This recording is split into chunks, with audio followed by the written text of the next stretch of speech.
ओम नमः सिद्धेभ्यः। नमो अरिहन्ताणं, नमो सिद्धाणं, नमो आयर्याणं, नमो वज्रायाणं, नमो लोई सवसाणं। मंगलमय मंगलकरण वीतराग विज्ञान, नमो ताहि जाते भये अरिहंतादि महान। करि मंगल करि हूँ महान, ग्रंथ करण को काज, जाति मिले समाज सब, आमी निज पद राय। चेतीले चेतन, चेत्या विना किम चालसी।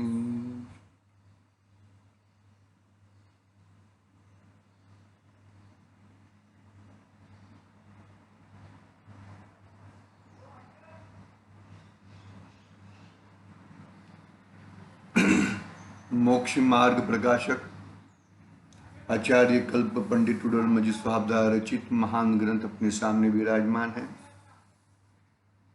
तीसरा अधिकार मुख्य हेडिंग ये है कि संसार में दुख है और मोक्ष में सुख है। संसार के दुखों को पहचान और मोक्ष के सुख को पहचान के क्या करने का। ये मेरा मित्र है और ये मेरा दुश्मन है। अरे मित्र और दुश्मन, यहाँ पे सुख और वहाँ पर दुख। दुखों को तो कोई भी छोड़ना चाहता है। चिटी आदि दो इंद्रिय जीव भी धूप में न रहते हुए छाव में रहना चाहती हैं। तो सुख में किसको अच्छा नहीं लगेगा। लेकिन वो सुख क्या है, सुख कहाँ पर है, कैसा है, वो बरोबर देखना पड़ेगा भाई। पंडित जी ने बहुत बड़ा उदाहरण दिया वैद्य और रोगी का। वो रोग निकालने के लिए रोगी बहुत उद्यमी है। नहीं उद्यमी ऐसा नहीं है।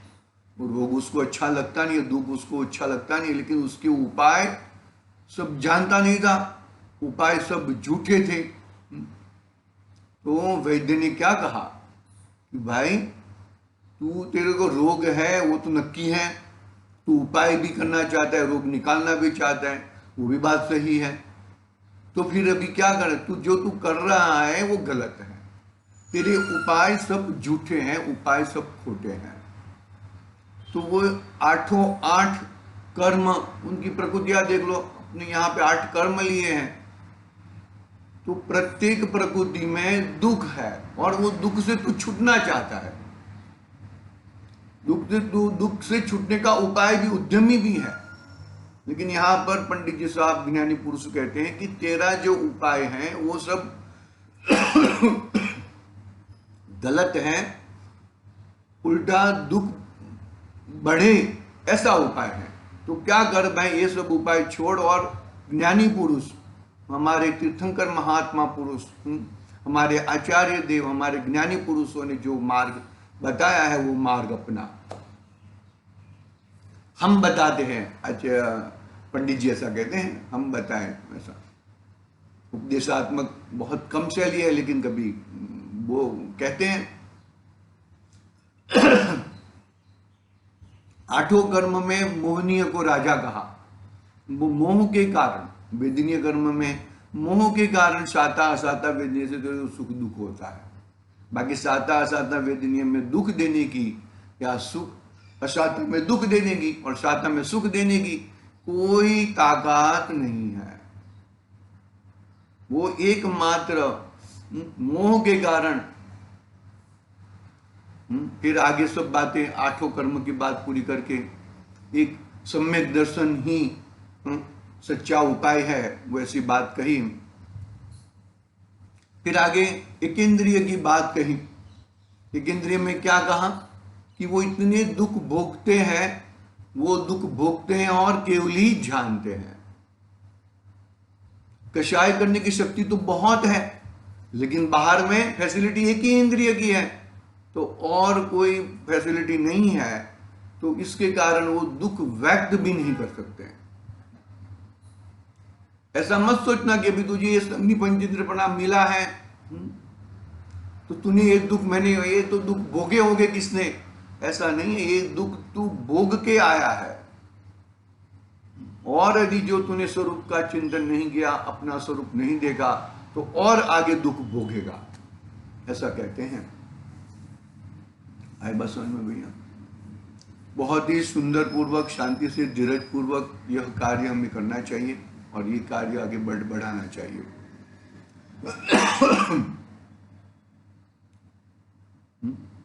ठीक है, एक इंद्रिय तक की अपनी बात हुई थी। आगे की बात पंडित जी आगे विकलेंद्रिय से असंगि पंचेंद्रिय पने की दुखों का एक पैराग्राफ है, वो सब वो पढ़ लेते हैं। फिर चार गतियों में दुख है, वो दुखों की बात करेंगे। हो गए ना, मतलब स्थावर हो गए, एक इंद्रिय स्थावर हो गए, और त्रस में रहने का विकलेंद्रिय से असंगि पंचेंद्रिय बना। फिर नरक, तिर्यंच, मनुष्य और देव, वो 4 हो गए स्थावर। 2 इंद्रिय से लेके आगे जो भी जीव है वो स्थावर में है। तो वो कैसे दुख भोगते हैं? एक इंद्रिय वाला तो उसके पास क्या है, एक ही फैसिलिटी है, वो दुख को व्यक्त भी नहीं कर सकता। 2 इंद्रिय वाला से आगे तो जितनी इंद्रिया से उससे व्यक्त करता है। क्रोध, मान, माया, लोभ है ना, बहुत गहन विषय है। ये विषय को अंदर उतारना चाहिए, ये विषय को बहुत मजबूताई से पकड़ना चाहिए, और जो यह जीव बहुत अच्छी तरह से विषय को पकड़ेगा, समझेगा, जानेगा, तो बहुत ही अच्छी बात है, बहुत ही गंभीर बात है। मैं लेता हूं आगे पढ़ते हैं। देखो उसका हेडिंग दिया है पंडित जी साहब ने, विकलेंद्रिय तथा असंगि पंचेंद्रिय पर्याय के दुख। पंचेंद्रिय जीवों के दुख, असंगि पंचेंद्रिय तक। पंचेंद्रिय बना है लेकिन मन नहीं है, ऐसे बहुत सारे तिर्यंच के जीव होते हैं। पढ़ता हूं मैं। तथा जीव द्विंद्रिय, त्रिंद्रिय, चतुरिंद्रिय, असंगि पंचेंद्रिय पर्याय को धारण करे, वहां भी एक इंद्रियवत दुख जानना। सुख नहीं है, दुख ही दुख है। संसार में सुख कहां पर है?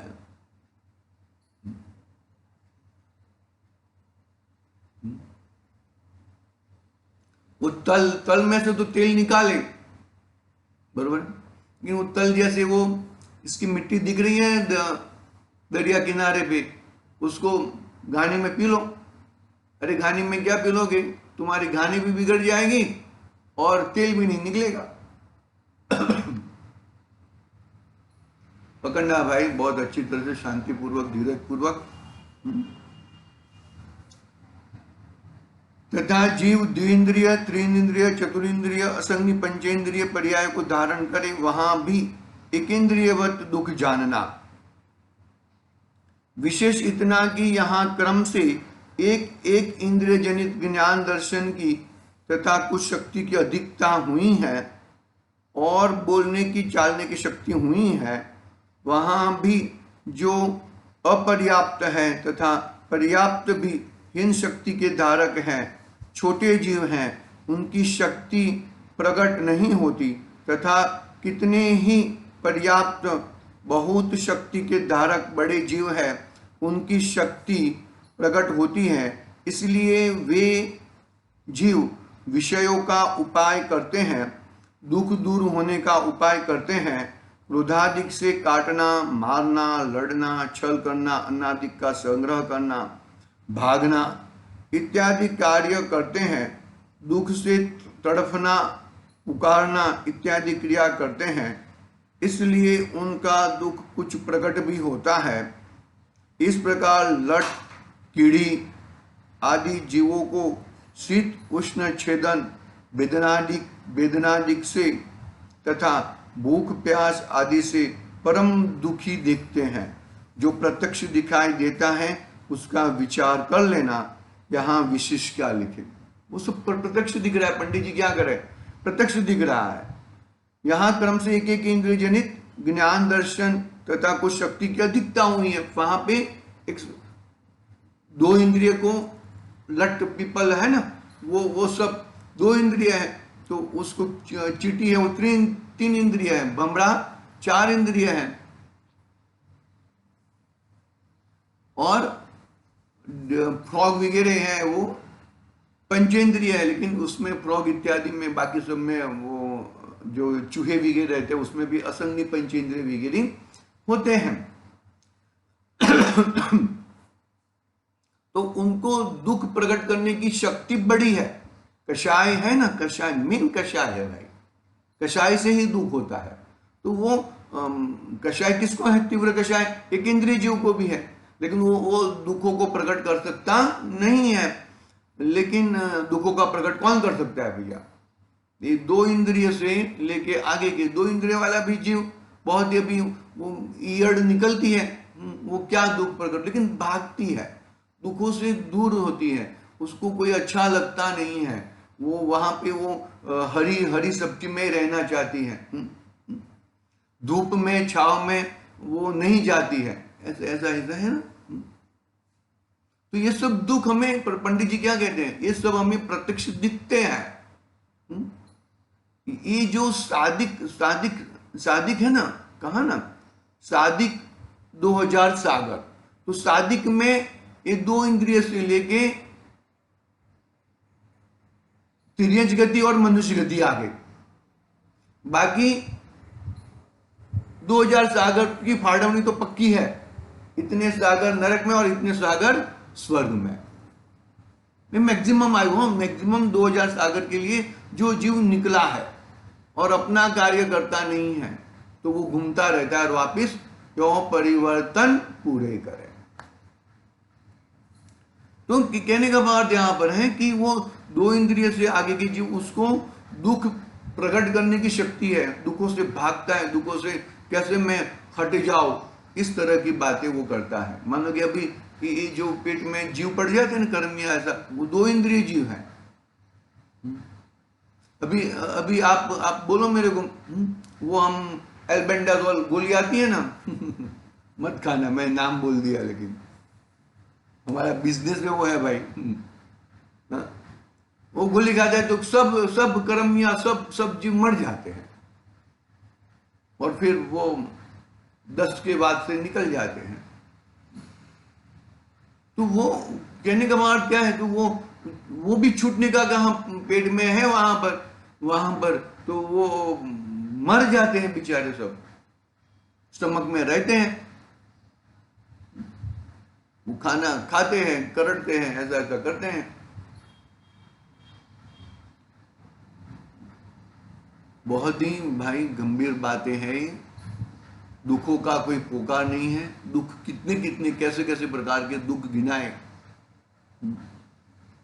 मेन जो पर्यायगत योग्यता है, पर्याय में जो पर्यायगत योग्यता है, वो पर्याय की मतलब तेरी पर्याय की योग्यता तेरे पास है, और पुद्गल की पर्याय की योग्यता पुद्गल के पास है। पुद्गल की पर्याय को अपना मान लेना और अपनी पर्याय वो कर देगा ऐसा मान ले, वो बहुत बड़ा मोह है, मिथ्यात्व है। अपनी पर्याय की योग्यता तो है भाई, अभी ये पर्याय की योग्यता है। ये मानो कि पर्याय की योग्यता कैसी है कि भाई मैक्सिमम तुम सातवें गुणस्थान के अर्धे पड़ाव तक तुम जा सकते हो, तो पर्यायगत योग्यता है। केवल ज्ञान की पर्याय नहीं कर सकते पंचम काल के समय में, वो पर्यायगत योग्यता है, लेकिन तुम वहां तक जा सकते हो। वो मैं मतलब ये मुझे वो करा देगा, मैं उसका वो कर दूं, वो तो मिथ्यात्व में आ जाता है। वो तो बहुत बड़ी गड़बड़ है। मिथ्यात्व को दूर करना वो बहुत बड़ा जुम्बेश होना चाहिए, अपना जुम्बेश होना चाहिए वो।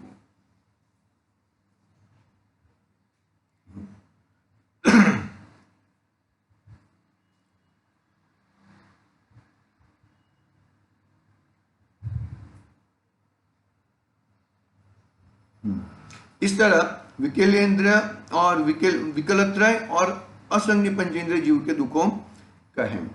इस प्रकार द्विंद्रियादिक जीवों को भी महादुखी ही जानना। महादुखी है, दुखों का पार नहीं है। हकीकत में उसको दुख नहीं लगते, और दुख लगे वो क्या क्या मानता है कि ये यहाँ पे धूप है, धूप से मैं सूख जाऊंगा, मैं मर जाऊंगा। तो वो धूप से छूट के उस छाव में जाता है, तो छाव में जाता है तो चिटिया आदि पकड़ लेती है। मतलब जो 2 इंद्रियों को 3 इंद्रिय का गड़बड़ है, 3 इंद्रिय को 4 इंद्रिय वाले जीवों का गड़बड़ है। ऐसा है ना, वो गड़बड़ होती रहती है। वो कोई आप देखोगे, वो जो रहती है ना, वो हम देखते हैं ना, पानी में हो जाती है वो, तो एक एक शरीर को उसको खींचते हैं लोग। कौन खींचता है? चिटिया आदि, बमड़ा आदि, चीटी आदि।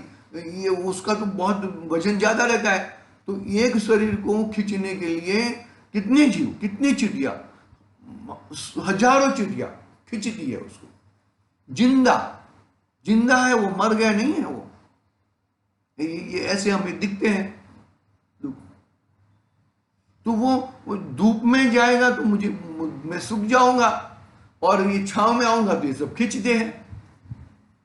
जाओ तो कहां जाओ भाई जाना है तो एक स्वरूप में चले जाओ, अपनी वस्तु में चले जाओ, अपनी चीज को देख लो, तो ही कार्य सधेगा। बाकी कार्य सधने वाला नहीं है। ये सब तो उपाय, सब झूठे उपाय हैं। ये इससे बचू, इससे बचू, इससे बचू, ऐसे उपाय हैं, वो तो सब एकदम झूठे उपाय हैं।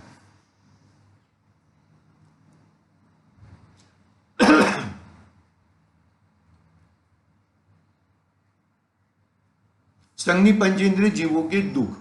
संज्ञी पंचेंद्रिय जो जीव हैं उनके दुख कैसे होते हैं, किस प्रकार के दुख होते हैं, वो यहां पर बताते हैं। नरक गति के दुख।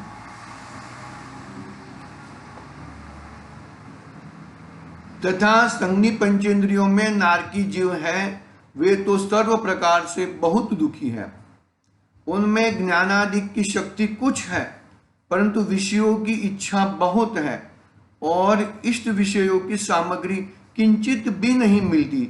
इसलिए इस शक्ति के होने से भी बहुत दुखी है। उनके क्रोधादिक कषाय की अति तीव्रता पाई जाती है, क्योंकि उनके कृष्णादिक अशुभ लेशाही होती है। बहुत ही लगता होगा कि इतना कड़क लिखने की क्या जरूरत है। अरे भाई, जो है वो दिख रहा है। नरक गति के जीवों का दुखों का वर्णन चल रहा है ना, कृष्ण लिस्या वाले ही रहते हैं वहां पे। मानो कि असुर कुमार के जीव आए और उसको बताए, तो अंदर में कृष्ण लिस्या इतनी प्रकार की तीव्र कषाय भड़कती है, और फिर वो व्यक्त कर दिया, इधर भाला मारता है, इधर ये करता है, इधर वो करता है, आंखें फोड़ता है। असुर कुमार जाति के देव कहते हैं वो तेरी माता है, माता थी, तेरी आंख फोड़ रही थी, देख मैं तेरे को दिखा रहा हूं, ये देखे, दिखाता है वो पिक्चर, देख तेरी आंख फोड़ने की तू है, और ये तेरी आंख में माता वो काजल डालती होगी, वो तो काजल ये तेरी आंख फोड़ने के लिए जा रही है। तो वो उसका क्या हो रहा है यार। ये एक समय की भूल है, एक समय की भूल में इतना दुख है। पकड़ो आप बात को, एक समय की भूल में इतना दुख है भैया। कोई पकड़ना बात को भाई। ये आज का दिन है ना, आज का दिन वो बोलते हैं ना, किसका, क्षत्रियों का दिन है ना। रियली धर्म तो क्षत्रिय ही कर सकते हैं। क्षत्रिय नहीं कैसे, थर्ड और फोर्थ, ऐसा नहीं यार थोड़ी मध्यस्थता रखो, ऐसा नहीं। पंडित जी ने कह दिया ना, कृष्णलेश्या, कृष्णलेश्या के नरक के जीव कृष्णलेश्या के होते हैं। संज्ञी पंचेंद्रियों में नारकी जीव हैं, सर्व प्रकार के बहुत दुखी हैं, उनमें ज्ञानाधिक शक्ति कुछ है, परंतु विषयों की इच्छा बहुत है और इष्ट विषयों की सामग्री किंचित भी नहीं मिलती, इसलिए उस शक्ति के होने से भी बहुत दुखी है। उनके क्रोधादि कषाय की अति तीव्रता पाई जाती है, क्योंकि उनके कृष्णादि अशुभ लेश्या ही होती है। आगे बढ़ते हैं, है समय 5 मिनट है, मंदिर जी जाना है ना, कोई बात। वहां क्रोध मान से परस्पर दुख देने का कार्य निरंतर पाया जाता है। परस्पर क्रोध मान से मतलब क्रोध और मान कैसा है, अशुभ कषाय है, दुखदायक। और माया और लोभ मतलब कैसी है, खराब कषाय। और ये कोई शब्द है, याद नहीं आ रहा है, याद आए मैं कहूंगा।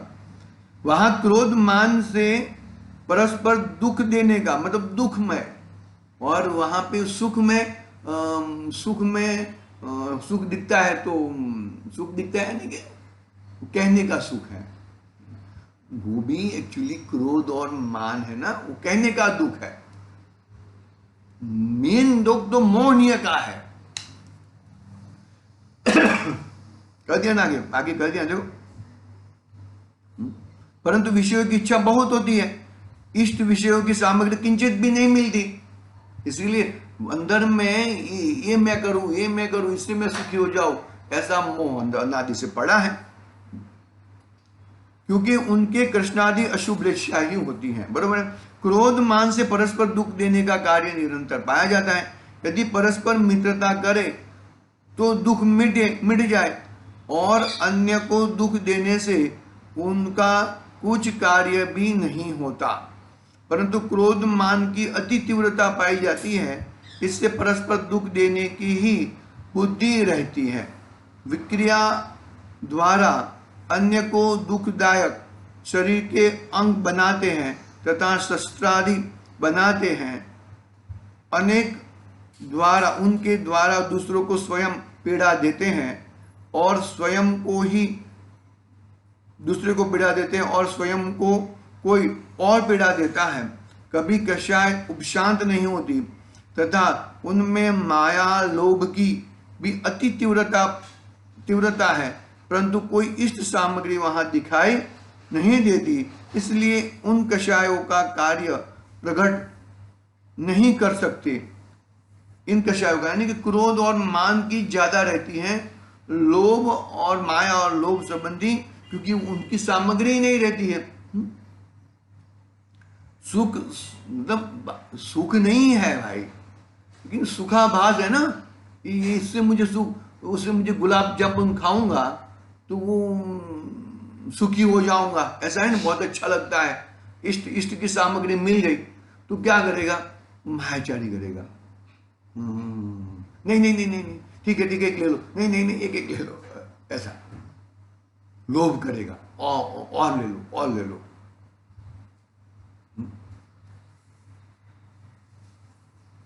उनमें माया लोभ की अति तीव्रता होती है, मतलब इस तरह की वहां पे ऐसी इष्ट वस्तुएं होती नहीं है, तो गड़बड़ है भैया। अति तीव्रता रहती है, परंतु कोई इष्ट सामग्री वहां दिखाई नहीं देती, इसलिए इन कषायों का कार्य प्रकट नहीं कर सकते। इनसे अंतरंग में महादुखी है तथा कदाचित किंचित कोई प्रयोजन पाकर उनका भी कार्य होता है। क्या कहा देखो, परंतु कोई इष्ट सामग्री वहां दिखाई, इसलिए उन कषायों का कार्य प्रकट कौन सा माया और लोभ का कार्य प्रकट नहीं कर सकते। उनसे अंतरंग में महादुखी है, इसके लिए अंतरंग में महादुखी है।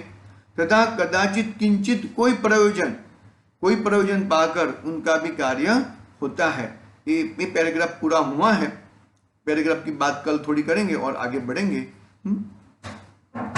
अभी के लिए ओम नमः सिद्धेभ्यः। निज निधि निज में बताई